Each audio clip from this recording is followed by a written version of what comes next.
Hi, hope you like my videos. The idea is to help you to sleep through my boring storytelling. If you like this and it helps you, please like and subscribe. And then we begin the story. A tavern in the Middle Ages can be discussed most systematically by beginning with the question of how contemporaries define the place, for definition establishes parameters, and parameters encourage the sort of slow, unhurried thinking that is known to facilitate drowsiness. Generally, the medieval term referred to a house licensed or tacitly permitted to retail drink for consumption on the premises, a point that distinguishes it from an alehouse, where drink might be brewed and sold, but not obligatorily consumed, and from an inn that additionally provided beds. Having drawn that distinction, we can note, without any pressing need for excitement, that definitions varied by region, century, and sometimes parish. The earliest roots ought to be traced to the Latin word taberna, employed in the late Roman West for a range of commercial structures. By the 6th and 7th centuries, the linguistic descendant had entered the vernacular languages of Western Europe, though often with some semantic drift. The shift was gradual, like the slow thickening of porridge on a fire not stirred with any sense of urgency. By the 9th century, documentary references become frequent enough that a mind inclined to compile lists could spend many an hour arranging them by date and locale, an exercise whose intrinsic monotony has put more than one diligent scholar to gentle sleep. In the post-Roman countryside, the tavern first appeared in the comparative security of towns that lay along formal imperial roads. The Merovingian laws, enacted in the 6th century, mentioned penalties for tavern keepers who adulterated wine with water. That fact, while possibly interesting in another context, may be savored here with deliberate slowness. It establishes that the problem of dilution is at least 14 centuries old, and so not the innovation of any modern profiteer. One may pause after learning this, contemplate its mildness, and in that pause perhaps feel the eyelids grow heavier. Moving forward with similar lack of haste, we arrive at the 10th century in Anglo-Saxon England, where royal decrees insisted that any sale of ale be conducted by a measure of fixed size. The measure in question was the pottle, notionally equal to half a gallon, though without volumetric glassware enforcement, remained approximate. The legislation was reiterated so often that historians suspect widespread non-compliance. However, the repetition itself, like a gentle tapping, lulls the attentive listener into passive acceptance. After the Norman conquest of 1066, the administrative vocabulary changed, yet the basic rhythms of tavern life did not. Stone cellars were introduced for storage, where soft chalk or sandstone permitted excavation. Above, timber frames rested on low stone footings, their wattle and daub walls finished in lime wash that weathered to a shade best described as the color of weeks-old parchment. Roofs of thatch, or wooden shingles, required annual attention lest winter winds dislodge them. Each of these details may be imagined one at a time, like slow beads sliding on a cord. The assize of bread and ale, first promulgated in 1266 and confirmed in 1267, merits particular notice on account of its dreary thoroughness. By pegging the price of a gallon of ale to the cost of grain, it created a sliding scale compiled in such careful increments that reciting them resembles the counting of sheep. For example, When a quarter of wheat sold for 12 pence, the tavern keeper might charge farthings for ale of a given strength, but if the same quarter fetched 15 pence, the allowed retail figure rose so slightly that the difference can be discerned only by those still resolutely awake. Architecturally, the interior space tended to be rectangular, averaging 20 feet by 30, although variance prevailed. Walls were left bare or hung with a few cheap rush mats. Floors of stamped earth required little maintenance beyond an occasional covering of fresh rushes. A single hearth, offset rather than centered, provided smoke as well as warmth. Chimneys, where present, were timber-framed stacks daubed with clay. In humbler constructions, the smoke found its own indeterminate path through loose thatch, imparting a pleasing tinge of soot to the rafters over successive decades. The drinks most commonly retailed were unhopped ale in the north and southeast of England until the 15th century, when hopped beer, imported from the Low Countries, began its slow infiltration. Cider featured where orchards flourished, particularly in Normandy and southwestern England. Mead, conceived from honey, persisted but increasingly as a novelty. Wine, imported from Gascony or Rhenish territories, was served only in wealthier districts or on ecclesiastical estates that enjoyed preferential tax arrangements. Each beverage traveled from barrel to wooden mazer, and from there to the lips of patrons who, for the most part, had insufficient disposable income to indulge in inebriation every evening. Brewing methods deserve brief, deliberate mention. Malted grain was dried on perforated tiles, ground coarsely, and mashed with warm water to form wort. After a period of resting, the liquor was drawn off and boiled. In ale, it received no hops, relying instead on grute, a mixture of herbs such as bog myrtle, which imparted a bitterness some modern palates would likely regard as gentle. Primary fermentation proceeded in open tubs. Then the liquid matured in casks, whose staves were tightened with wedges of dry reed. All of this occurred without thermometers. The brewer's hand served to gauge temperature, a method whose calm imprecision nicely mirrors the slow pace of our recital. Weights and measures, though prolifically regulated in royal proclamations, were notoriously inconsistent in practice. The gallon might contain between 3 and 5 modern liters, depending on region and century. The pint, conceptually 1/8 of a gallon, fluctuated in strict proportion.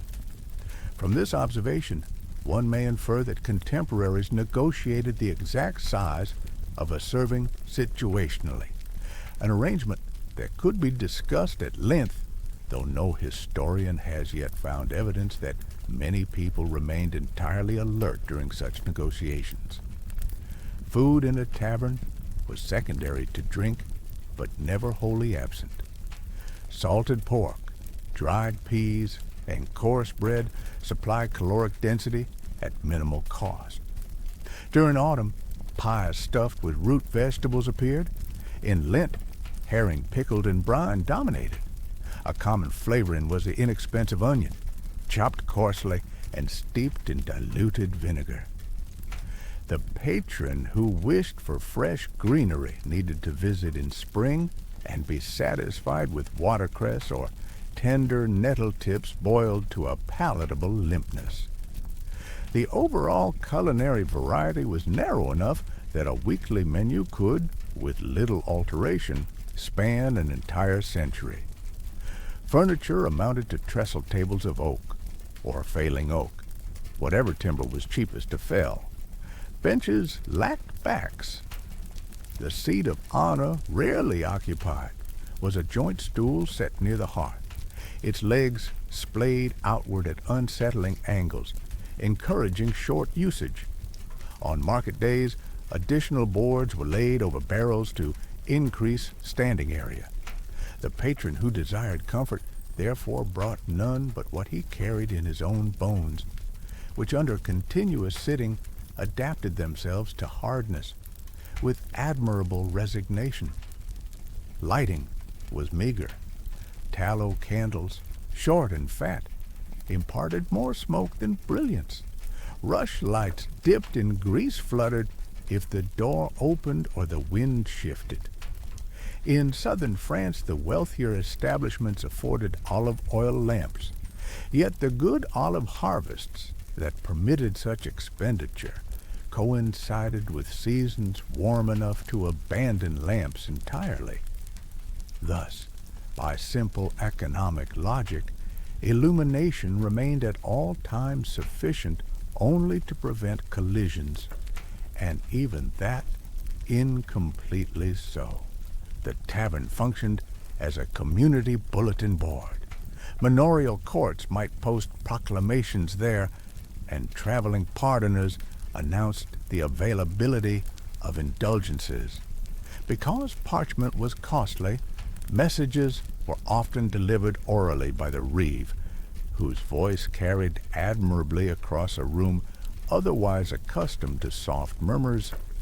One could, if sufficiently attentive, learn both the date of the next Saint's Day fair and the precise fee for using the Lord's mill. Research indicates, however, that those inclined to notice such details were also the ones likely to doze midway through the reeve's delivery.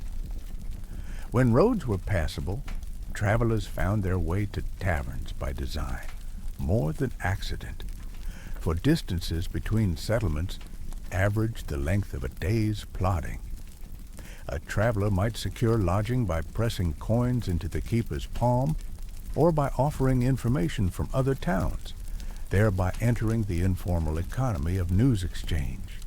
Topics included the price of wool, the latest Easter proclamation, and rumors of distant warfare. These last items were delivered in subdued tones, for most listeners preferred frictionless tales that imposed no obligation on their imagination. Social hierarchy manifested subtly. The reeve, the parish priest, and the more prosperous villains claimed places nearest the hearth. Agricultural laborers, traveling apprentices, and shepherd boys occupied the perimeter. Women attended mainly in the capacity of servers, or, in the case of widows with inherited brewing rights, proprietors. Feasts apart, it was rare for mixed company to remain beyond the canonical hour of compline, after which church bells regulated community bedtime with a punctuality that modern clocks replicate only approximately. Guild influence grew slowly. In London, the Vintners' Company secured partial monopoly over wine importation by the early 14th century, thereby constraining the supply available to tavern keepers. In Rouen, the Brewers' Guild petitioned municipal officers to limit ale peddling by unlicensed widows, alleging that quality suffered. Surviving charters document these disputes in clauses so repetitive that scholars cite them selectively, lest the reader succumb to profound languor. The Black Death of 1347 to 1351 reduced patronage temporarily, yet the survivors eventually returned, finding in taverns both continuity and meager solace. Labor shortages raised wages, allowing some peasants to spend on drink previously beyond their means. Authorities responded with the Statute of Laborers, which fixed wages and attempted, ineffectively, to moderate expenditure on what legislators termed idle recreation. The outcome was predictable. Prices rose separately from wages, and the difference was absorbed in smaller potions of ale measured in thinner jugs. the sort of economic adjustment whose intricacies are best examined in a state of half-wakefulness. By the later 15th century, printed licensing forms began to replace handwritten exemplars, but the substance changed little. The license enumerated obligations. The keeper should exclude dice, prevent brawling, and close at curfew. Infractions resulted in fines not exceeding a predictable sum, which the Crown authorities seldom collected in full because they themselves preferred stability over strictness. Consequently, the tavern, once novel, became a fixture, and in its very permanence lay the secret of its dullness. In summary, the medieval tavern progressed from Roman precedent through regional adaptation to late medieval normalization. It provided drink, modest food, sparse comfort, intermittent companionship, yet having traced the broad outlines, it is entirely feasible, and some would say pedagogically sound, to consider further aspects whose contemplation rewards persistence with an ever-deepening tranquility. One such aspect concerns the regulatory official known as the ale conner. The office appears in London charters of the 12th century and spread outward in cautious fashion, like parchment unrolling across a table. The ale conner's duty, expressed in the simplest terms, was to taste ale for quality, and to confirm that the serving measures had honest volume. The taste test unfolded in 3 stages, whose sequence invites leisurely enumeration. First, a spoonful of ale was sipped to detect excessive bitterness or unwanted sourness. Second, a small portion was poured onto raw woolen breeches, and the official sat upon the damp patch. If the cloth adhered upon rising, sugar or honey had been added illicitly. Third, the conner weighed the empty pot. Each of these stages lasted long enough that those obliged to witness them often lost the thread of observation and slipped into light, dozing, thereby evaluating indirectly the very dullness that regulations sought to preserve. Around the turn of the 14th century, some towns appointed a second supplementary figure, the ale taster, whose role duplicated that of the ale conner, but introduced the additional formality of a sworn oath before the mayor. Scholars inclined to intricate tables have cataloged no fewer than 11 variant oaths, none short enough to recite without the eyelids threatening to descend of their own accord. A representative version pledged that the taster would, and here one must pay slow attention, faithfully taste, search, and assay the ale, beer, and other potations sold within the liberties and present defects at the next lawful court. The phrase next lawful court could mean intervals of a fortnight or a month, ensuring that time stretched in a manner congenial to lassitude. Another dimension worth dilating upon concerns the monetary apparatus that governed transactions. The penny of silver, until the late 14th century, retained theoretical value at 24 grains of sterling silver, though clipping and sweating diminished individual coins in subtle degrees. 800 clipped pennies weighed the same as 760 unclipped, a differential significant enough to occupy an afternoon's careful counting, yet insufficient to rouse the mind from its placid state. The halfpenny existed mostly as a coin cut physically from a penny, while the farthing, notionally a quarter penny, circulated sporadically and rarely in rural taverns. Consequently, customers frequently paid in rounded sums and received change in value rather than coin, usually in the form of an additional draft poured without measurable haste. The entire economy proceeded on the tacit understanding that exactness, though desirable in theory, need not disturb anyone's calm. Seasonality likewise imposed its own predictable rhythms. During Advent, ecclesiastical injunctions restricted both meat consumption and overt merriment. Tavern keepers responded by reducing menu variety and dimming music, thereby leading patronage to decline to a volume appropriate for contemplative murmur. By contrast, the weeks following Easter saw an uptick in travel by pilgrims, whose gradual movement along established routes produced a corresponding, though never frenetic, rise in custom.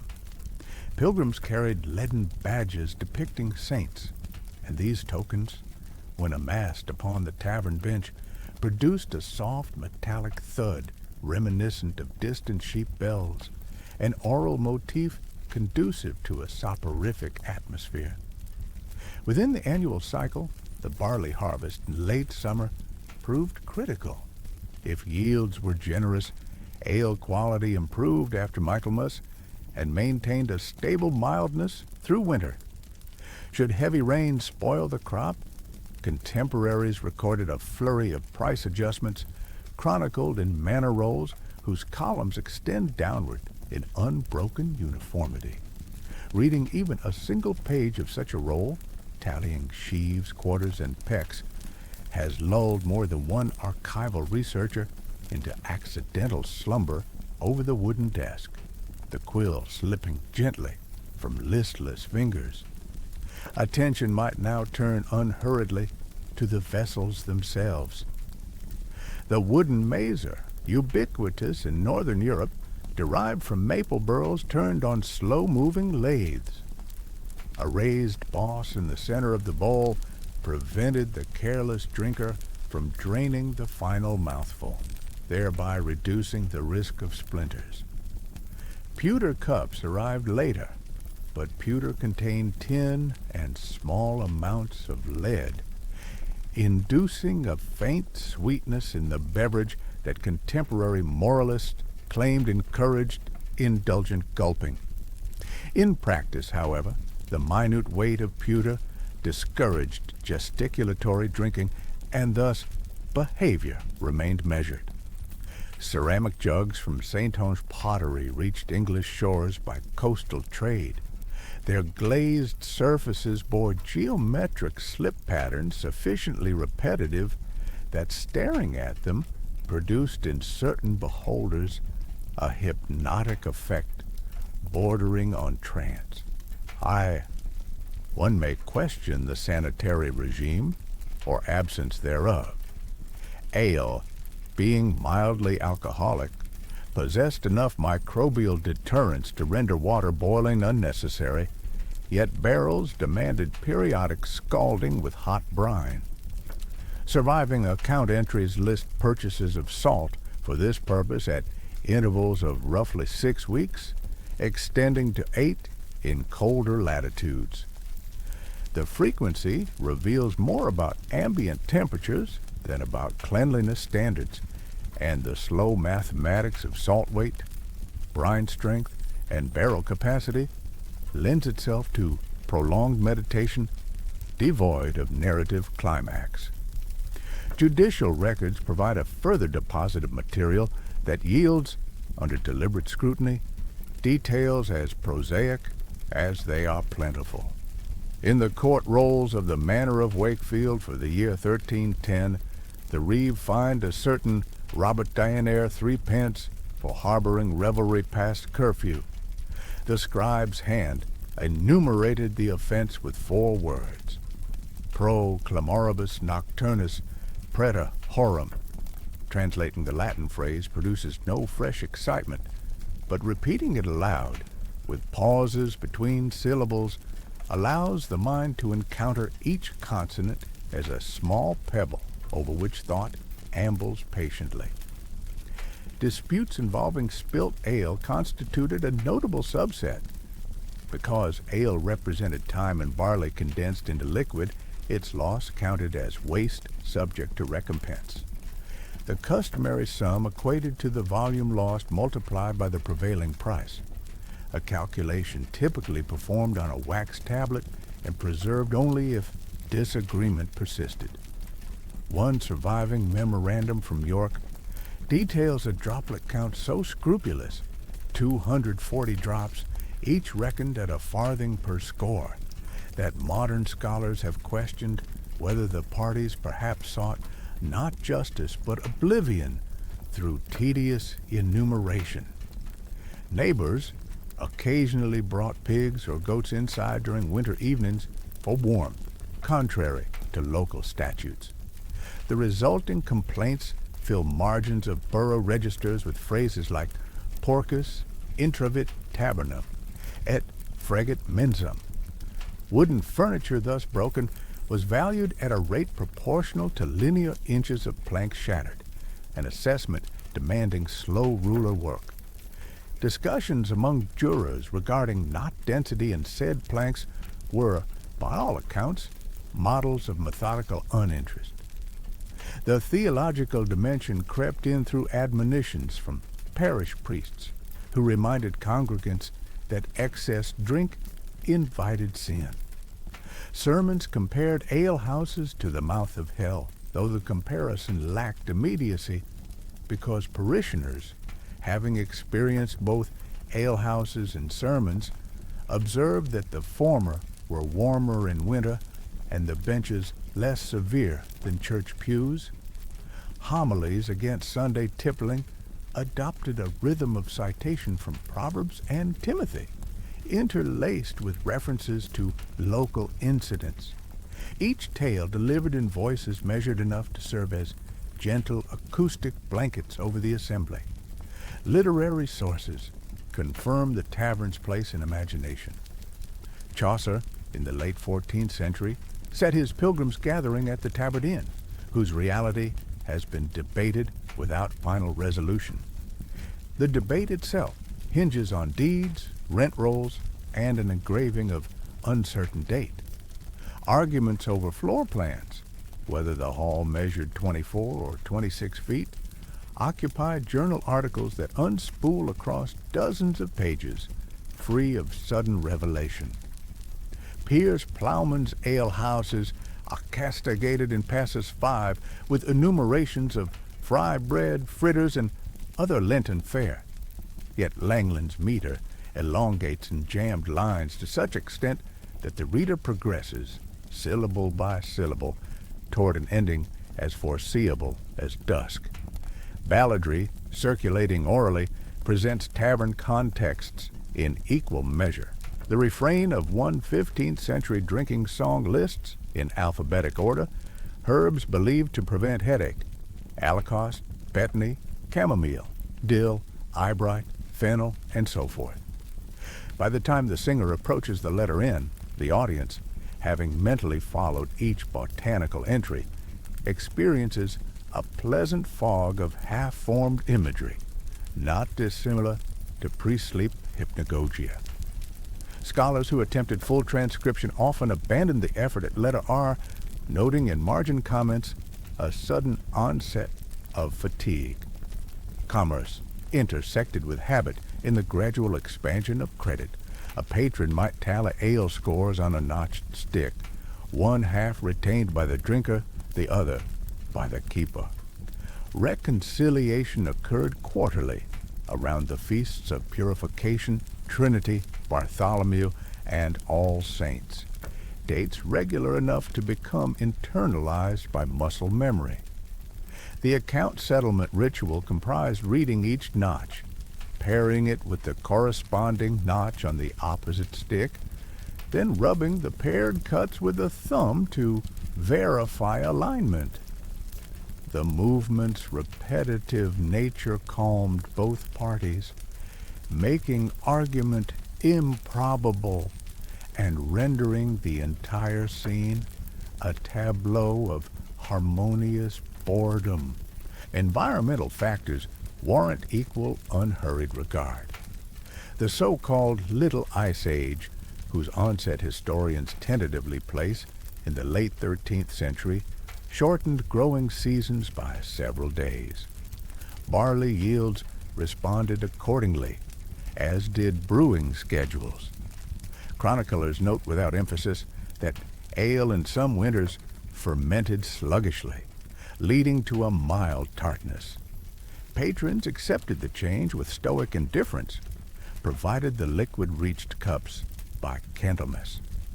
The variability of fermentation temperatures plotted month by month produces a curve smooth enough for the eyes to trace until they reach the terminus and pause, blinking lazily. Women's participation, briefly noted earlier, merits slower exploration. Alewives, widows, and spinster daughters held brewing rights under customary law in many townships. Manorial extents list their names, quantities brewed, and frequency of operation. Such lists: Agneta, 5 seams of malt; Juliana, 3; Matilda, 6, form columns so visually uniform that to scan them is to invite a mental drift into mild abstraction. Occasionally, a marginal note accuses an alewife of overfrothing, meaning she served foam in place of liquid. The fine for such deception was 3 pence, reduced to a penny upon timely confession, raised to 4 if repeated within a fortnight. The incremental arithmetic admirably sustains a gently somnolent cadence. No survey, however methodical, could omit mention of musical accompaniment, even if minimal. The monochord rote, consisting of a single string over a resonating body, produced a drone suited to psalm tone modes. The more elaborate hurdy-gurdy offered sustained notes via a rosined wheel, but its cranked mechanism required continuous effort, and therefore pay. Many taverns saved coins by hiring itinerant singers who carried nothing but their voices. The song's strophic structure repeated melodic lines 5 or 6 times per verse, a repetitiveness that eased listeners into rhythmic breathing, a recognized precursor to light sleep. One pauses to consider taxation.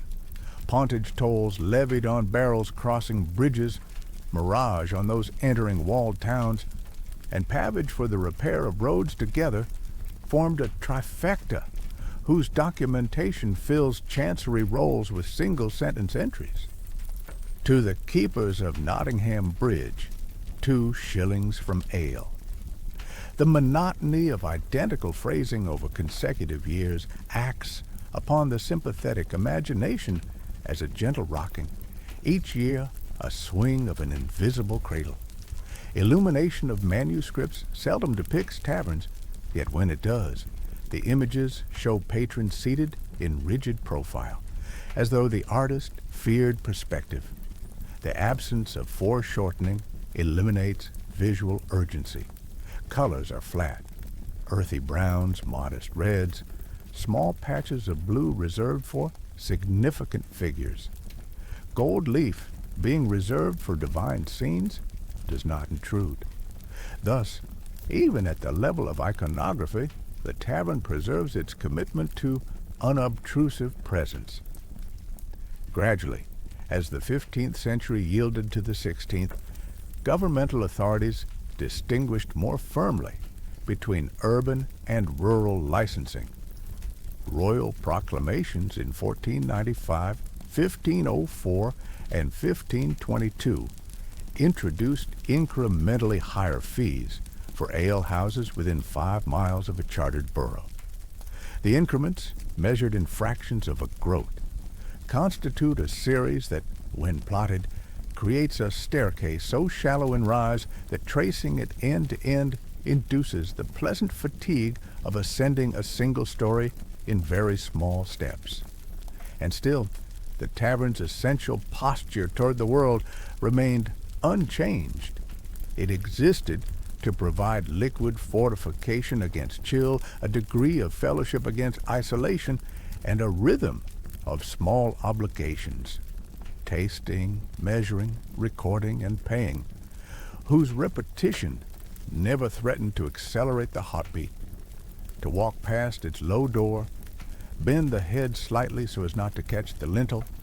Breathe the mild fume of malt and smoke, and take a seat upon a bench worn smooth by prior sitters is across centuries the same invitation to relax the shoulders, loosen the knots of care, and allow thought to slacken its reins. Thus the chronicle proceeds, layer upon meticulously applied layer, until the edifice of detail stands complete enough to shelter drowsiness. One could, were one so inclined, pause here, gaze at the dim outlines of the scene, so many flagons, so many statutes, and close the lids halfway. Should the lids descend fully, the tavern will remain unruffled by the silence, unchanged by the passage of minutes or hours, patiently waiting, as it has always waited, for consciousness to wander back and resume the unhurried cataloging of its undramatic features. To extend the survey beyond the 15th century, we must proceed with the same lack of urgency. Emerging fiscal registers from the early Tudor decades reveal a mild but perceptible shift in terminology. The word tavern begins to cede ground to the slightly broader victualling house, while retaining, for another half-century, its connotations of low ceilings and moderate prices. As ever, change crept in sideways and then paused, as though unsure of its welcome. One catalyst for gradual alteration was the dissolution of certain monastic estates between 1536 and 1540. Taverns that had paid rent to abbeys found themselves under lay landlords. New leases introduced clauses requiring the keeper to supply candle stumps to the local watch on nights of fog, a stipulation whose dull practicality drew no protest. The rent itself rose by increments of a half-groat every Michaelmas, a rise so slow one might chart it with a ruler and still not reach the diagonal before supper. Meanwhile, the cultivation of hops within England accelerated after 1524. Kentish growers transplanted the vine into heavier Wealden soils, and pamphleteers complained that the bitter cone impaired natural drink, while others argued that it lengthened shelf life. The debate spanned pamphlets of 30 small folios each, their pages dense with black-letter reasoning. Reading them aloud produces a steady thrum. By the time one arrives at the final item, the mind has already drifted elsewhere, lulled by the drumbeat of cautious rhetoric. Legislation answered pamphlets with the Alehouse Act of 1552.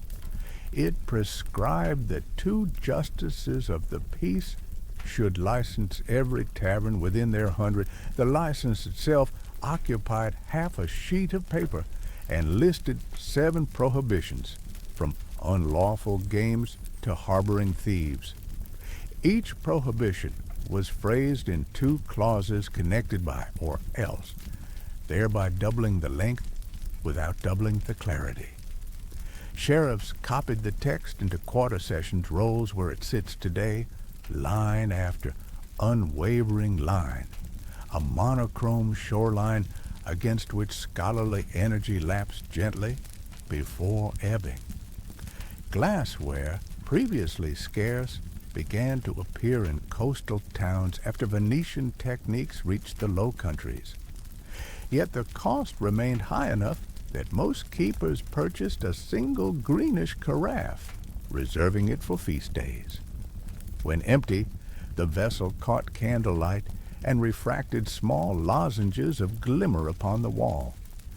Patrons watched the shifting shapes with the mild curiosity one affords drifting clouds. No anecdote records anyone startled by the spectacle. Printed ballads, sold for a penny, also entered the scene. Their woodcut illustrations often showed a cup held aloft while a scroll unfurled above bearing the refrain. The tune, if preserved at all, was indicated by the words to the note of, followed by the title of an older hymn. Singers, uncertain of interval leaps, settled into monotone recitation. The effect resembled a psalm recited by a parish clerk at quarter speed. Listeners inclined their heads and allowed the cadence to sponge away the sharper edges of thought. Across the Channel, French ordinances under Francois I collected data on tavern capacity in livres tournois. The clerk in Orléans recorded that an establishment seating 20 paid 6 sous more in excise than one seating 10. The ratio tempted theorists into speculating about elasticity of demand, but their tables halted at the fourth column, leaving blank cells where conclusions might have blossomed. Those blanks still lure the eye into their quiet spaces, providing hospitality of a non-alcoholic yet equally drowsy sort. Seasonal victualling adjusted to new imports. After 1570, dried cod from Iceland supplemented herring stocks. Recipes recommended soaking for 2 hours, boiling for 1, and serving with parsley vinegar, directions whose tripartite slowness matched the tempo of stories traded while the pot steamed. In the background, a turning spit creaked, each rotation marking an interval just long enough to notice yet too brief to remember. Fire safety regulations crept forward, step by unhurried step. In Exeter, a 1587 ordinance required clay tiles instead of thatch within 2 chains of the cathedral close. Compliance rolled out over 15 years, with 1 roof relaid each spring and 1 each autumn. Town clerks tracked the progress in ledgers that devote a full folio to every replaced roof. Each folio begins with a date, continues with a single sentence of confirmation, and ends with the clerk's initials, 3 strokes of the quill that taper like the tail of a sleep comet. By the closing of the century, travelers noted a faint difference in the soundscape. Metal jack chains clinked where previously wooden pegs had sufficed. Dogs, restricted by new bylaws, barked from courtyards rather than common rooms. Yet the deeper tonalities, a mumbled pledge of credit, the soft fist of a palm upon the counter, the exhale of malty breath, remained constant. Continuity coexisted with alteration as silently as a cat sharing a bench with a jug. Looking back, one may trace a line from Roman taberna to Tudor tavern. The line, however, refuses to hurry. It advances, stops, tests the ground, and advances again. Following it with the finger across a map of centuries imparts a mild warmth to the fingertip and a coolness to the eyelids. Inevitably, somewhere between one incremental change and the next, the historian or the listener slumps a little deeper into the cushioning dark behind the eyes. There, details rearrange themselves into harmless clusters.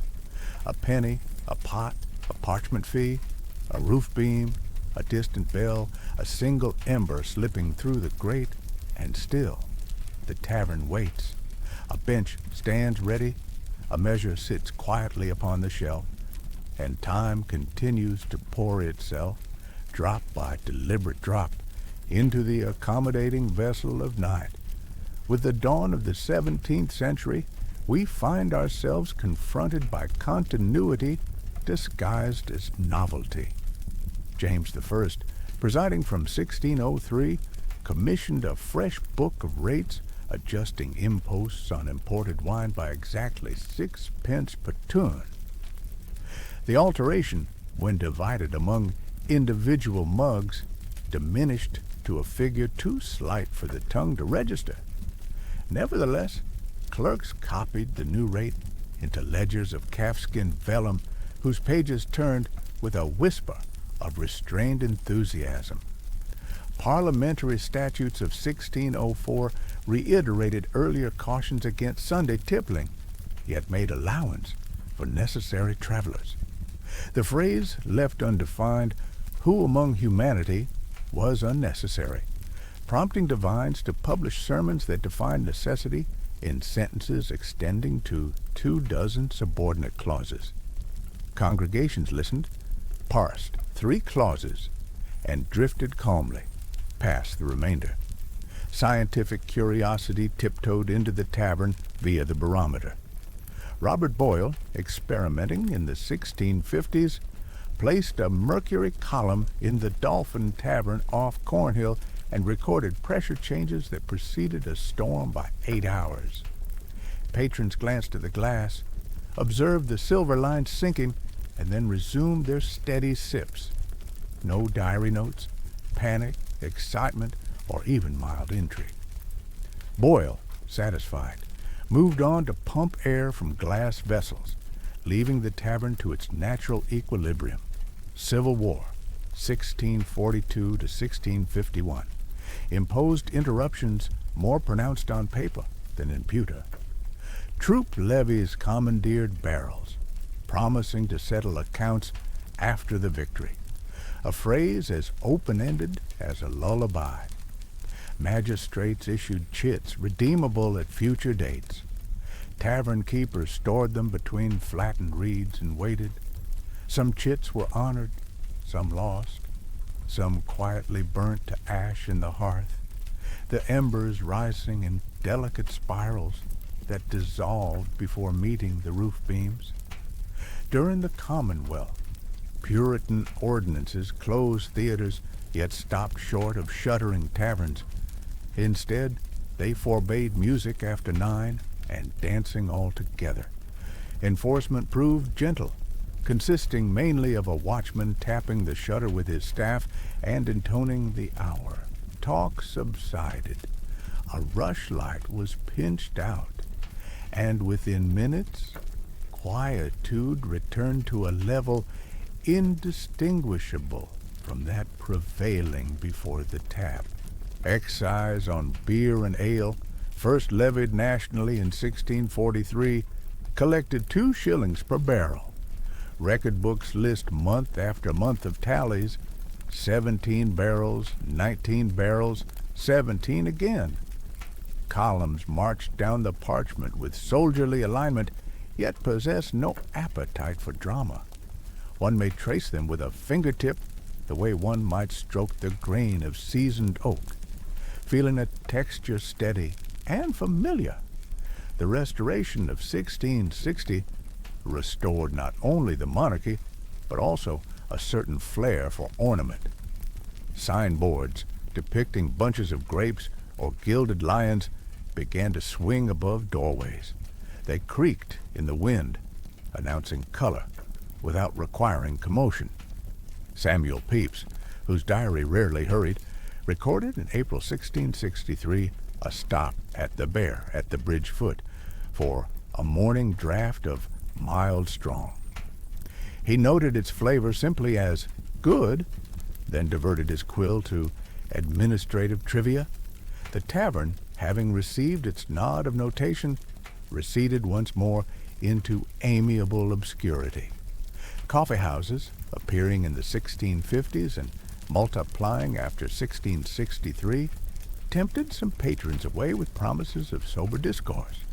Yet the coffee bean, roasted until fragrant, could not unseat the deep familiarity of malt.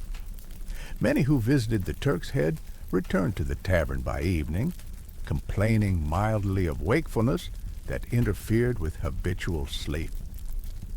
The tavern's dim light, low ceiling, and gentle hops restored equilibrium within 3 measured cups. Fire visited London in 1666, clearing whole wards including countless alehouses. Rebuilding charters specified brick party walls 18 inches thick and slate roofs pitched at 35 degrees. Builders obliged, and within 5 years, tavern interiors resumed their understated routine beneath rafters now resistant to spark. Diaries of the era remark upon the smell of fresh mortar mixing with the older, agreeable odor of spilt ale, a juxtaposition that soon blended into one continuous note of faint mustiness. Statutes of 1689, following the Glorious Revolution, permitted the sale of ale without household lodging, separating the legal categories of inn and tavern more sharply. The wording occupied 3 paragraphs, each beginning with "whereas." Law clerks recopied the text until the quills dulled, sharpened them, and continued, their fingers adopting a rhythm monks would have recognized centuries earlier. At century's close, John Evelyn complained in a letter that imported brandy eroded the steady market for English ale. Statistics, such as they were, reveal a decline so incremental that a decade's numbers differed by less than 2%. The slope resembles the rim of a shallow saucer down which sleeplessness may glide and settle, motionless. Moving ahead to the early 18th century, we encounter more paperwork than novelty. The Methuen Treaty of 1703 lowered duties on Portuguese wine, thereby nudging price comparisons. Yet Islay retained its foothold among those who valued predictability over palate complexity. Excise collectors produced schedules listing hogsheads collected at each market town. Banbury, 211, Braintree, 198, Barnstaple, 214. One might read aloud the names and numbers, page after page, until even the syllables of Bodmin soften into near silence. Furniture design embraced the back stool, an addition so practical that adoption required no fanfare. Yet many patrons continued to favor the plain bench, reasoning, if the word applies, that a straight plank fathers fewer distractions than a carved splat. Upholstery remained scarce, probable only in London's Smyrna Tavern, where merchants discoursed in multiple tongues. Even there the fabric choices, faded damask and earthen hues, kept exuberance firmly at bay. Lighting improved via whale oil lamps with wide wicks. The new flame burned steadier, but not so bright as to excite. Shadows lost their flicker and settled into broad plains against the wall.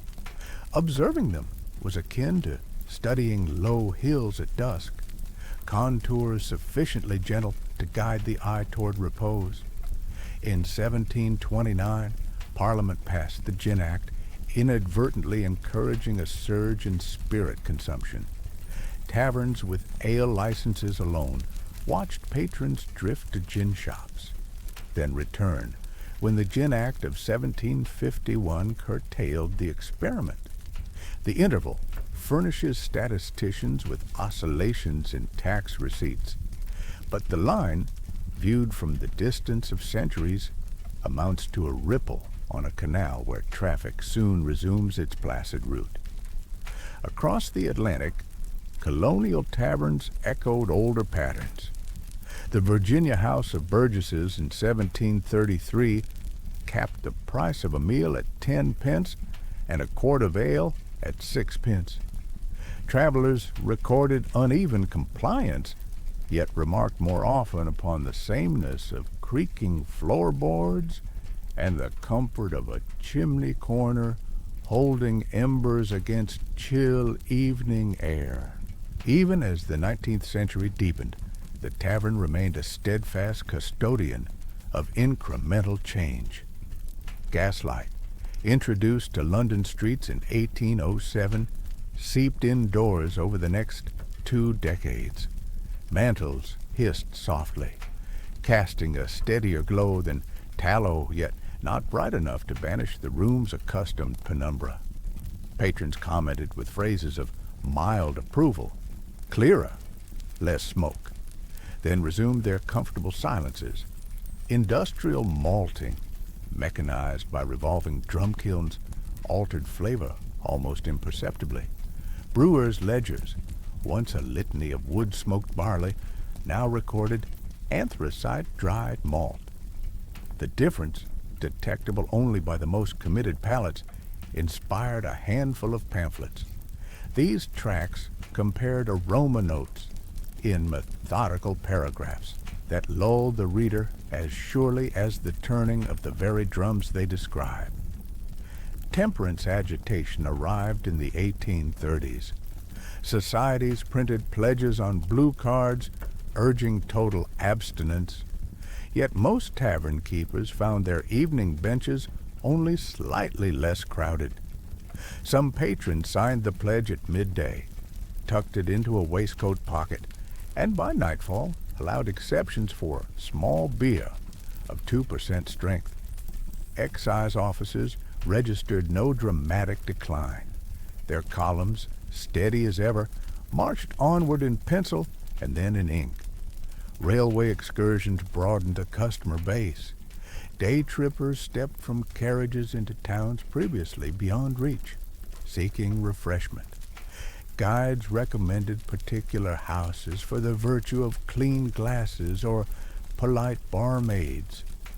The descriptions, however, invariably concluded that each house resembled its neighbor in every essential respect. Thus, novelty dissolved into sameness, a sameness fit for soothing narration. By 1869, the Wine and Beer House Act tightened licensing once more, requiring character references for prospective keepers.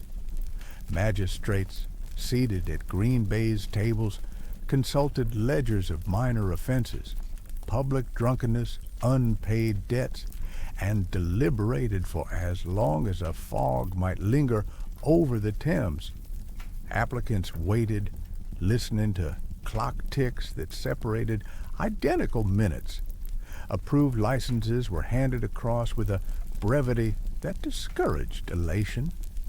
A gentle technological intrusion arrived in 1890 with the coin-operated piano. Insert a penny, and the mechanism rendered a slow waltz. Yet springs lost tension, hammers softened, and the music drifted into a faint, uneven lullaby. Listeners rested elbows on tables and allowed the sound to merge with the ambient creak of rafters. Crossing into the 20th century, electricity supplanted gas. Filament bulbs hummed faintly. Glass shades gathered dust as diligently as their predecessors had gathered soot. Breweries consolidated, issuing enamel signs in green and cream. The signs promised quality. Since 1767, or since 1528, dates so comfortably distant that they functioned more as lullabies than as boasts. World War I imposed rationing on grain, compelling breweries to lower gravities. Pint by pint, strength dipped, but conversation dipped with it, and equilibrium held. Soldiers on leave sat beneath low beams and found, beneath the quiet buzz of electrics, the same slow comfort their grandfathers had known under candle stubs. Interwar years brought wireless sets. Publicans tuned to dance band programs at reduced volume. Trumpets and saxophones filtered through valves and cloth-covered speakers, softened into distant murmurs, like insects humming beyond closed shutters. World War II returned rationing. Blackout curtains replaced ordinary drapes. Inside, the glow narrowed to single bulbs. Tables leaned toward the center. Conversation settled into near whispers. Bomb damage reports in the morning seldom perturbed the evening routine. For habit, once established, persists as reliably as gravity. Now, my dear friend, I hope you are not listening to me any more, because that you are sleeping, That is the goal of this video, of course. If you are not, please go ahead and click another video and keep listening. Thank you so much for listening.